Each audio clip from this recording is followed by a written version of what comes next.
Karoline Leavitt is the press secretary at the White House, doing a great job.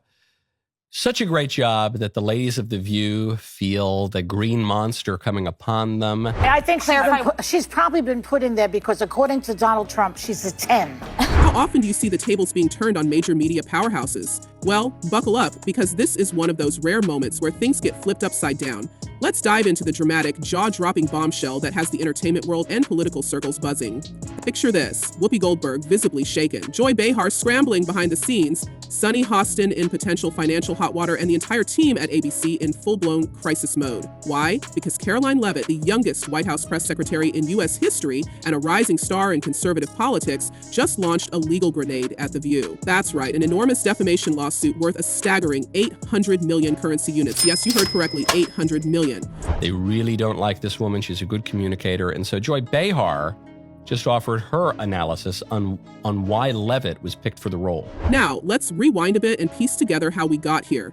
Karoline Leavitt is no stranger to controversy, and she's certainly no stranger to holding her ground. At just 27 years old, she's already been making waves since her appointment as White House press secretary, with a polished resume that includes time as communications director for high-profile campaigns and a stint in the previous Trump administration. Her qualifications are undeniable, but her youth and success have made her a frequent target, particularly for the panelists of The View, who seem to treat her as a lightning rod for their frustrations with conservative politics. On a recent episode of the show, things got ugly fast. The hosts, known for their outspoken and often polarizing views, zeroed in on Karoline with a barrage of insults and dismissive remarks. Joy Behar, never one to shy away from controversy, suggested that Karoline only landed her role because, in her words, according to Donald Trump, she's a 10. Let that sink in for a moment. Behar reduced an accomplished professional to nothing more than her appearance, throwing her qualifications out the window and accusing her of relying solely on her looks to climb the ladder.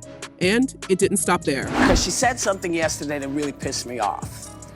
And that was, she said, there will be no wokeness here. Oh, yeah. Let me explain something to you. Whoopi Goldberg, visibly irritated by Karoline's stance against wokeness, chimed in with her own critique, claiming that Karoline only has her position because of the very concept she opposes.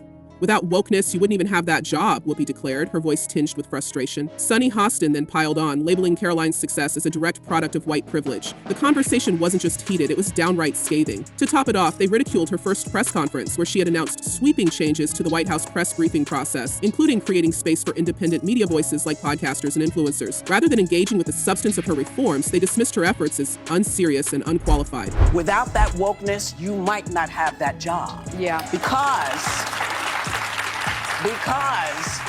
women were not invited to that table. It was the kind of segment that The View is known for, snarky, bold, and unapologetically critical. But this time, they underestimated their target. Karoline wasn't about to let their comments slide, and she certainly wasn't going to just sit back and play the victim. Instead, she did what few have dared to do. She fought back, and she fought back hard. Within days, her legal team filed a defamation lawsuit against The View, its high-profile hosts, and ABC itself. The accusations? Deliberate character assassination, reckless disregard for the truth, and a long-standing pattern of media bullying aimed specifically at conservative women. Speaking of Donald Trump, I was stunned and amazed by his new White House spokeswoman today. She's actually the youngest ever in that job. What's particularly striking about this lawsuit is the level of preparation behind it. Karoline's legal team didn't just throw this together overnight. According to insiders, they've been collecting evidence for months, pulling clips from past episodes, compiling transcripts, and highlighting a pattern of what they call targeted hostility toward conservative women. It goes beyond Karoline herself, reaching back to incidents involving figures like Sarah Huckabee Sanders and Kayleigh McEnany, both of whom faced similarly personal attacks on the show. This meticulous approach isn't just about winning in court, it's about sending a message that the days of unchecked media slander are over. Karoline Leavitt, she's just 27 years old. But boy, was she giving it to the Trump haters in her first White House briefing. Adding fuel to the fire, rumors suggest that Karoline's team is considering additional legal action against individual hosts, depending on how this lawsuit unfolds. Legal experts say this could make the stakes even higher, as personal liability would mean the hosts themselves, not just the network, could face significant financial repercussions. Imagine Joy, Whoopi, or Sunny having to personally pay millions for their words. It's a scenario that has reportedly left the hosts deeply unsettled, with some wondering if their careers could survive such a blow. Dang, Rowan, I couldn't do that at 27. No nonsense, straight to the point, courage, detail. Meanwhile, Karoline isn't just relying on her legal team to fight this battle. She's also taking her case directly to the public. In a series of social media posts, she's called out what she describes as the hypocrisy of so-called champions of women's rights, pointing out how quickly they dismiss or demean women who don't align with their political beliefs. Her posts have garnered massive engagement, with supporters praising her for standing up to what many see as a toxic culture in mainstream media. It's clear that this fight isn't just legal, it's also a cultural one. This isn't just your average lawsuit. 800 million currency units is more than just a number, it's a statement. It's a line in the sand, and it's a figure so massive that it immediately sent shockwaves through ABC headquarters. Behind the scenes, chaos ensued. Emergency meetings were called, legal teams were brought in for round-the-clock consultations, sponsors started asking questions, and advertisers began pulling back, worried about being associated with what could be one of the most high-profile media scandals in recent memory. Suddenly, the show that has long seemed untouchable is teetering on the edge. And the hosts? Let's just say the confidence they exude on camera has reportedly disappeared behind the scenes. Rumors are swirling that Joy Behar has been desperately trying to contact Karoline's team in hopes of reaching a private settlement. Whoopi Goldberg, known for her strong and often unflappable demeanor, has allegedly been calling on mutual industry contacts to arrange a sit-down meeting with Karoline, hoping to smooth things over. And Sunny Hostin, legal analysts are speculating that she might be personally liable for millions in damages, given the direct nature of her comments. According to one insider, a producer overheard Whoopi muttering backstage, "We took it too far. We didn't think she'd fight back. Too late now." Democrats in the media are now unloading all their nasty attacks on rising Trump White House star and new press secretary, Karoline Leavitt. The public response has been just as dramatic. Social media is ablaze with reactions, and the overwhelming sentiment is one of support for Karoline. Comment sections are flooded with statements like, "Finally, someone is holding them accountable," and "make them pay for every lie." Clips of the original segment have gone viral, dissected frame by frame by YouTubers and TikTok creators who are calling out the host for what they see as blatant hypocrisy. Even some moderate voices who don't typically align with Karoline's politics have admitted that The View crossed a line. One viral tweet summed it up perfectly. Karoline Leavitt is doing what no one else has dared, making The View pay for years of unchecked arrogance. But the drama doesn't stop there. The lawsuit has also sparked a broader conversation about media accountability and bias. For years, The View has been criticized for its treatment of conservative guests, with many accusing the hosts of creating an environment that's hostile and dismissive toward anyone who doesn't share their worldview. This lawsuit could set a precedent, forcing not just The View, but other media outlets to think twice before launching personal attacks on their guests or subjects.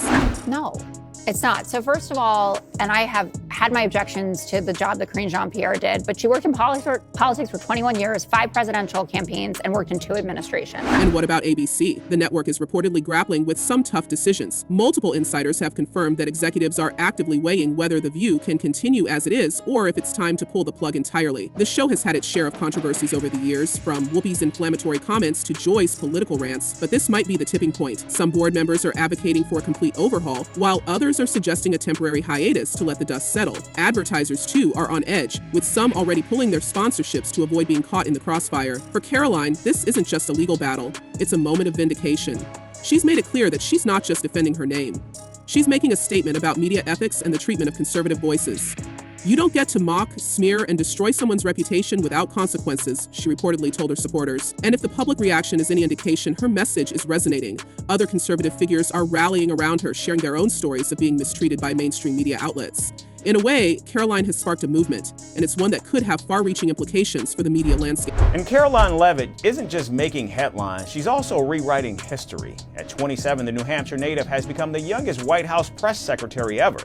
So, where does this leave us? Could this be the beginning of the end for The View? Will ABC manage to weather the storm, or will the weight of the lawsuit and the public backlash bring the show to its knees? And what about Karoline Leavitt? Is she setting the stage for a broader reckoning in the media world, or will the lawsuit ultimately fizzle out? One thing's for sure, this story is far from over, and the ripple effects are only just beginning. But now, it's your turn. Do you think Karoline Leavitt is right to take on The View and ABC? Should media outlets be held accountable for their comments, even when they're made in a talk show format? And if The View does go off the air, what does that mean for the future of daytime television?